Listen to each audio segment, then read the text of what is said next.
Good morning everybody. Topic 10.5 પ્રકાશના તરંગોનું વ્યતિકરણ અને યંગનો પ્રયોગ. ખૂબ અગત્યનો ટોપિક. આ ટોપિક પર આધારિત પ્રશ્ન અથવા તો દાખલો પૂછાય જ છે. તો આપણે એ ટોપિકને હવે સમજવા જઈ રહ્યા છીએ. આગલા લેક્ચરની અંદર આપણે સહાયક અને વિનાશક વ્યતિકરણ માટેની શરતો પથ તફાવતના સ્વરૂપમાં અને તીવ્રતાના સ્વરૂપમાં જોઈ. હવે આજે આપણે યંગના પ્રયોગના મદદથી આ વ્યતિકરણની શરતો પથ તફાવતના આધારે મેળવશું.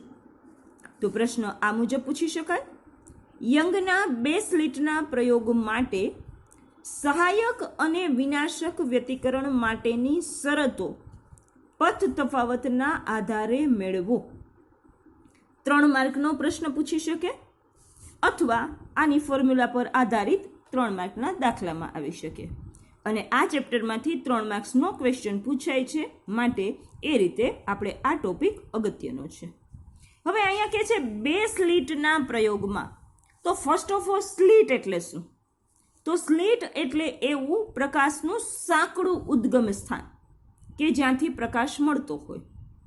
દાખલા તરીકે બહુ સાદું ઉદાહરણની આપણે વાત કરીએ તો આપણા ઘરની બારી કે દરવાજામાં પાતળી એવી તિરાડ હોય અને એમાંથી જ્યારે પ્રકાશ અંદર આવતો હોય તો એ પ્રકાશનું પ્રાપ્તિ સ્થાન એ સ્લિટ ગણી શકાય. એવી જ રીતે આપણે ગામડાની અંદર જ્યારે મકાનના છાપરા પર કે નળિયામાં વચ્ચે એક સાંકડી તિરાડ હોય, સાંકડી એમાં, અને ત્યારે એમાંથી પ્રકાશ છે એ જમીન ઉપર કે દિવાલ ઉપર આવતો હોય તો એ જે છે એ સ્લિટ ગણી શકાય. એટલે સ્લિટ છે એ ખૂબ જ સૂક્ષ્મ એવું પ્રકાશનું ત્યાં પ્રાપ્તિ સ્થાન ગણી શકાય કે જ્યાંથી પ્રકાશ દાખલ થાય છે. તો એ રીતે જોતા અહીંયા એસ એ પ્રકાશનું પ્રાપ્તિ સ્થાન હોય અને એમાંથી પ્રકાશ આ S1 અને S2 એવી બે સ્લિટ છે. આ અક્ષ છે, આ SO એ અક્ષ છે અને અહીંયા આ પડદો દર્શાવેલો છે. તો S1 અને S2 સ્લિટથી કેપિટલ D જેટલા અંતરે પડદો આવેલો છે. અહીંયા બે સ્લિટ વચ્ચેનું અંતર એ સ્મોલ d જેટલું છે અને સ્લિટથી આ પડદા પરનું યાદચ્છિક એવું આ P બિંદુ છે, જ્યાં P બિંદુ પાસે આપણે સહાયક અને વિનાશક વ્યતિકરણ માટેની શરતો મેળવવાની છે, P બિંદુને ધ્યાનમાં રાખીને, જેથી કરીને આ OP અંતર છે એ x જેટલું છે. આકૃતિની ભૂમિતિ ઉપરથી તમે જોઈ શકશો કે આ S1M એ પણ D જેટલું અંતર થશે અને S2N એ પણ D જેટલું અંતર થશે. અહીંયા S1 S2 વચ્ચેનું અંતર એ સ્મોલ d જેટલું છે, તેથી M અને N વચ્ચેનું અંતર પણ સ્મોલ d જેટલું થશે અને એને લઈને આ OM અને ON એ અંતર D/2 જેટલું થશે.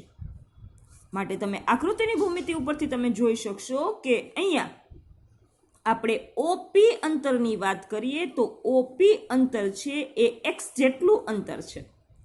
તેથી આપણે આ PM અંતરની વાત કરીએ તો PM અંતર છે એ x - D/2 થાય, કારણ કે આટલું D/2 છે. તો અહીંથી આ આખું x હોય તો એમાંથી D/2 બાદ કરી નાખીએ તો PM છે એ PM બરાબર x - D/2 થાય.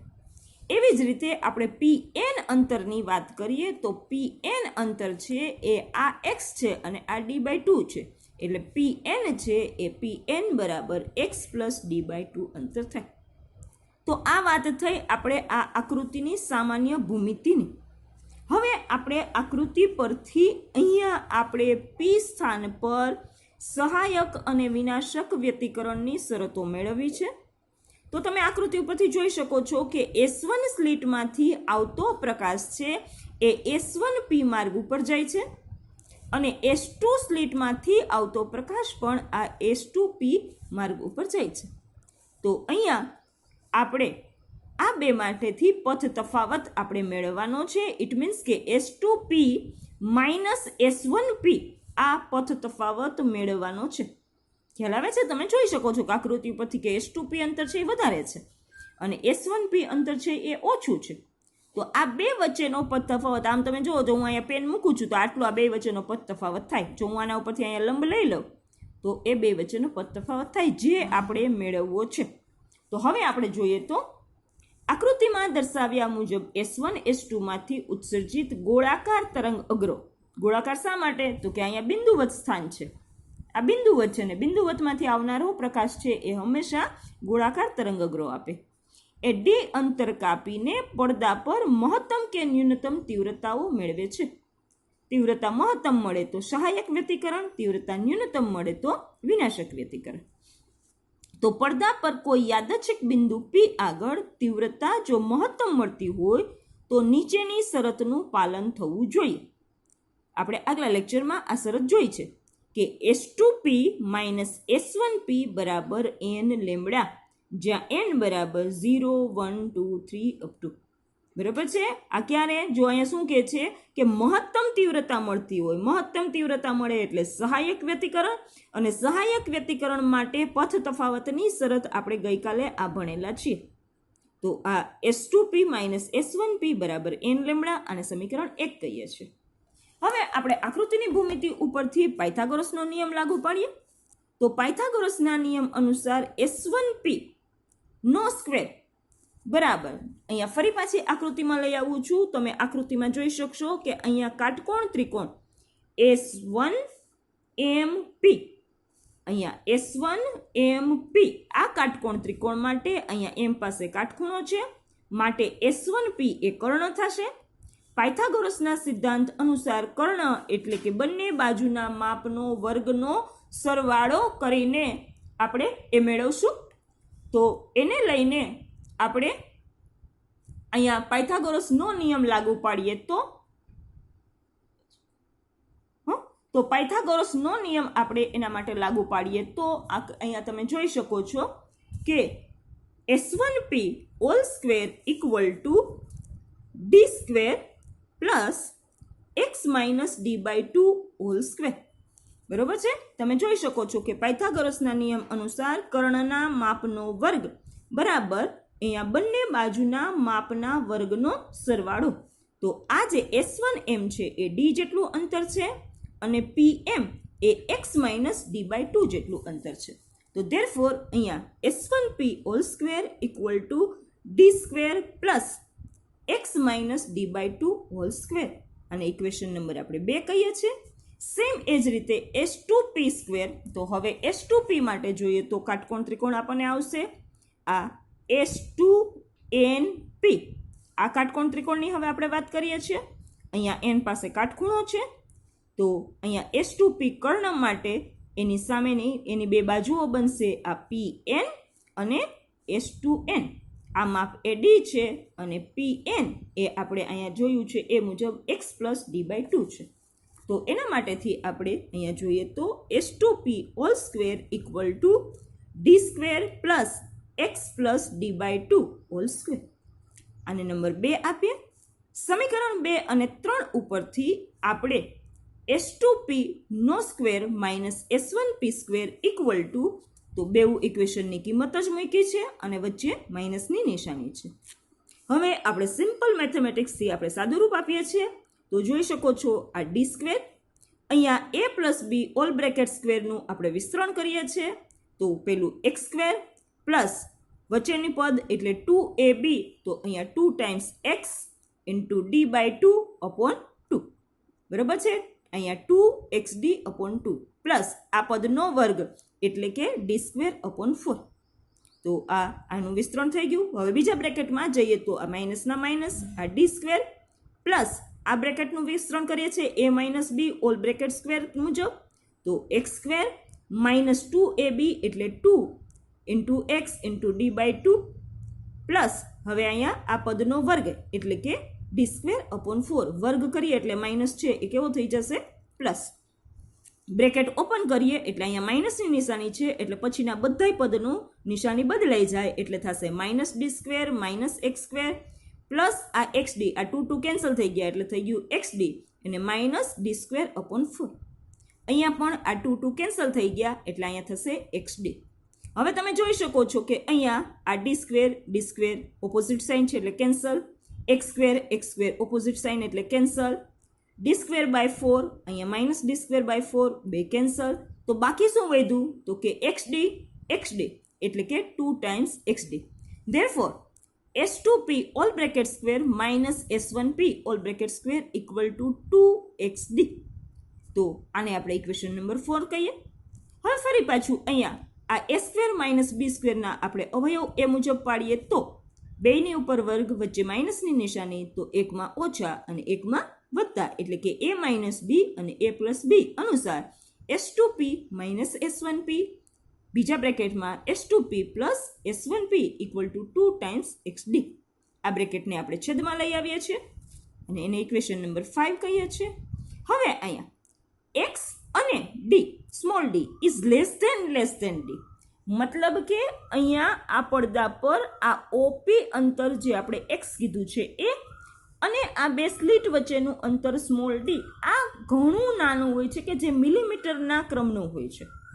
અને અહીંયા જે પડદા અને સ્લીટ વચ્ચેનું અંતર એ મીટરના ક્રમનું હોય છે. એને લઈને અહીંયા આપણે x અને d ને કેપિટલ D ની સાપેક્ષમાં અવગણી શકીએ.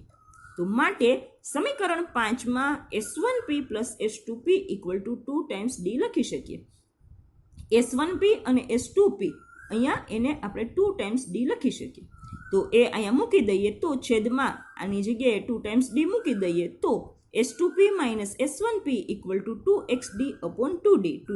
2 કેન્સલ એટલે આપણને ઇક્વેશન મળશે S2p minus S1p equal to xd upon d. એટલે કે પથ તફાવત છે એ આપણને xd upon d એવો પથ તફાવત મળે છે. ખાસ સૂત્ર યાદ રાખો છો, આ સૂત્ર ખૂબ અગત્યનું છે. આના ઉપર આપણે દાખલા અને આપણે MCQ ઘણા બધા સોલ્વ કરવાના આવશે. તો આ આપણને સહાયક અને વિનાશક વ્યતિકરણ માટે એની સલાહકાઓ માટેનું પથ તફાવતનું સૂત્ર આપે છે. હવે તમને સવાલ એવો આવશે કે સહાયક અને વિનાશક વ્યતિકરણ માટેથી એની સલાહકાઓ એટલે કેવી સલાહકાઓ હોય? તો કેવી સલાહકા હોય તો એને આપણે સમજવા માટેથી જો હું તમને ટેક્સ્ટબુકની ફિગર આપણે જોઈએ તો તમે ટેક્સ્ટબુકમાં આ ફિગર જોઈ શકો છો. જો અહીંયા જે આ ડાર્ક લાઈન બતાવી છે એ ત્યાં તીવ્રતા 0 છે અને વચ્ચે જે છે પ્રકાશ આ જે લાઇટ છે એ છે ત્યાં તીવ્રતા મહત્તમ છે. મતલબ કે ડાર્ક છે એ વિનાશક વ્યતિકરણ બતાવે અને આ જે છે એ સહાયક વ્યતિકરણ બનાવે. આ ફરી પાછું વિનાશક વ્યતિકરણ બતાવે, આ સહાયક વ્યતિકરણ બતાવે. તો અત્યારે આપણે જે પથ તફાવતનું સૂત્ર મેળવ્યું એ આ બે વચ્ચેના પથ તફાવતનું સૂત્ર મેળવ્યું. હવે આપણને એવું કે આ ઓ સ્થાન ઉપરથી અહીંયા ચોથી આ સલાહકા માટેથી પથ તફાવતનું સૂત્ર આપો. ધારો કે એવું આપણને પૂછે તો એ આપણે હવે મેળવવા જઈ રહ્યા છીએ. આનું બહુ એક સામાન્ય હું તમને ઉદાહરણ આપું તો આપણા ઘરની બારીઓમાં પહેલાં જૂના સમયની બારીઓમાં પહેલાં લોખંડના આવા ઊભા સળિયાઓ હતા. હજી પણ ઘણી જગ્યાએ જોવા મળે છે કે આવા લોખંડના આ ઊભા સળિયાઓ હોય અને એવી સળિયાવાળી જે કોઈ બારી હોય તો એનો જે પડછાયો પડતો હોય અથવા તો એ તમે બારીને જ વિચાર કરો તો ત્યાં તમે જોઈ શકો છો કે જ્યાં સળિયો હશે ત્યાંથી પ્રકાશ નહીં આવે, પરંતુ બે સળિયાની વચ્ચેનો જે ખુલ્લો ભાગ છે ત્યાંથી પ્રકાશ છે એ આપણા રૂમમાં દાખલ થશે. તો એ જ્યાંથી પ્રકાશ દાખલ થાય છે એ સહાયક થયું વ્યતિકરણ, પણ જે સળિયાવાળો ભાગ છે ત્યાંથી પ્રકાશ નથી આવતો એટલે ત્યાં આપણને અપ્રકાશિત એવો એનો પડછાયો દેખાય છે તો એ વિનાશક વ્યતિકરણ થયું. ખ્યાલ આવે છે? તો આ બહુ એનું સામાન્ય એવું ઉદાહરણ થયું. તો હવે આના ઉપરથી આપણે જે જોવા જઈ રહ્યા છીએ એ કોઈ પણ ક્રમની આપણને આપી હોય કે 5મી કે 6ઠી કે એવી પ્રકાશિત કે અપ્રકાશિત સલાહકા માટે પથ તફાવતનું સૂત્ર. તો હવે એના માટે આપણે જોઈએ છે તો ફરી પાછા સમીકરણ 6 અને સમીકરણ 1 ઉપરથી આપણે સમીકરણ 1 છે એ આવું જોયું છે S2p minus S1p equal to n lambda અને સમીકરણ 6 એ જોયું છે S2p minus S1p equal to xd upon d. બેયની એક સાઈડ સરખી છે એટલે બીજી આપણે એને કમ્પેર કરી શકીએ. તો બીજો ભાગ આપણને એવું બતાવશે આના ઉપરથી n lambda equal to xd upon d. અહીંયા n ક્રમ બતાવે છે એટલે અહીંયા x પાસે પણ સફિક્સમાં આપણે n બતાવીએ છીએ, xn equal to n lambda D upon D. મતલબ કે એનમાં ક્રમની, અહીંયા મેં જે હમણાં તમને સલાકાઓ બતાવીને એમાં આ એનમાં ક્રમની સલાકા માટેની વાત છે. તો જ્યાં n બરાબર 0 1 2 3 જે સહાયક વ્યતિકરણ માટેની શરત છે. હવે એનાથી ઉલટું વિચારીએ વિનાશક વ્યતિકરણ માટે. તો વિનાશક વ્યતિકરણમાં અહીંયા n ને બદલે શું આવે તો કે n plus 1 upon 2 into lambda equal to x D upon D, જ્યાં n બરાબર 0 પ્લસ ઓર માઇનસ 1 2 આ બધા આપણને કિંમત મળશે. Therefore x equal to n plus 1 upon 2 lambda D upon D, એટલે કે xn બરાબર n plus 1 upon 2 lambda D upon D. ત્યાં અપ્રકાશિત વિભાગ મળે માટે એને આપણે શું કહીએ છીએ? વિનાશક વ્યતિકરણ કહીએ છીએ. તો આ જે વાત થઈ એ યંગના પ્રયોગ પરથી સહાયક અને વિનાશક વ્યતિકરણ માટેની શરતો પરીક્ષામાં અનેક વખત પૂછાયેલો પ્રશ્ન છે. તો એને ખાસ આ રીતે તૈયાર કરશો લખીને. હવે આ પ્રશ્નની સાથે આના ઉપરથી બીજો પ્રશ્ન કે ક્રમિક બે પ્રકાશિત કે અપ્રકાશિત સલાકાઓ વચ્ચેનું અંતર. બે પ્રકાશિત કે બે અપ્રકાશિત સલાકાની વાત કરીએ છીએ. જો ફરી પાછો આપણે ટેક્સ્ટની ફિગરમાં આવી જઈએ તો ટેક્સ્ટબુકની અંદર બે ક્રમિક અપ્રકાશિત એટલે કે આ અપ્રકાશિત અને પછી આ અપ્રકાશિત આ બે વચ્ચેનું અંતર, અથવા તો બે ક્રમિક પ્રકાશિત એટલે કે આ પ્રકાશિત અને એના પછીની આ પ્રકાશિત, આ બે વચ્ચેના અંતરની આપણે હવે વાત કરવા જઈ રહ્યા છે. તો એના માટેનું આપણે સૂત્ર જોઈએ છે. તો અહીંયા આપણે આગળ હમણાં જ જે મેળવા એ જ સૂત્રનો ઉપયોગ કરશું કે સહાયક અને વિનાશક વ્યતિકરણના આપણે હમણાં સમીકરણ જોયું એ xn બરાબર n lambda D upon D જે સહાયક માટેનું છે, અને વિનાશક વ્યતિકરણ એટલે એના પછીની તરતની સલાકા એટલે અહીંયા xn plus 1 equal to n plus 1 lambda D upon D, જેને આપણે સમીકરણ નંબર 2 કહીએ છીએ. ધેરફોર 2 ઓછા 1 લઈએ કે જેને આપણે બીટા વડે દર્શાવીએ તો બીટા બરાબર xn plus 1 minus xn equal to n plus 1 lambda D upon D minus n lambda D upon D. Therefore bracket open કરીએ તો n lambda D upon D plus lambda D upon D minus n lambda D upon D. આ બે cancel થઈ જાય તો beta બરાબર lambda D upon D. અહીંયા સમીકરણ આપણે જ્યાં મેળવું આ 3 એ સલાકાની પહોળાઈનું સૂત્ર છે. આના ઉપરથી એક ખાસ ધ્યાનમાં લઈએ છીએ કે બે ક્રમિક પ્રકાશિત અને ત્યારબાદની અપ્રકાશિત સલાકા વચ્ચેનું અંતર જો આપણને મેળવવાનું કીધું હોય તો એ આના કરતાં અડધું થઈ જાય. બરોબર છે? આ આપણે બે ક્રમિક પ્રકાશિત અને બે ક્રમિક અપ્રકાશિત માટેનું મેળવ્યું છે. ખ્યાલ આવે છે? પણ જો આપણને પ્રકાશિત અને અપ્રકાશિત કે તો તમે સમજી શકશો કે જુઓ અહીંયા આ આપણે અપ્રકાશિત છે અને એના પછીની આ પ્રકાશિત, આ બે વચ્ચેનું અંતર કે તો આ જે આપણે ફોર્મ્યુલા લીધી છે એ ફોર્મ્યુલામાં અહીંયા છેદમાં 2 આવી જશે. આ તમે મેળવવાનો પ્રયત્ન કરજો. તો આજે આપણે અહીં સુધીનું રાખીએ છીએ. આજનો ટોપિક, આજનો વિડીયો ખૂબ અગત્યનો છે. બંને ક્વેશ્ચન છે એ વ્યવસ્થિત રીતે સમજીને લખીને તૈયાર કરશો. તો આજે આપણે અહીં સુધીનું રાખીએ છીએ. બાકીનું નેક્સ્ટ વિડીયોમાં જોશું.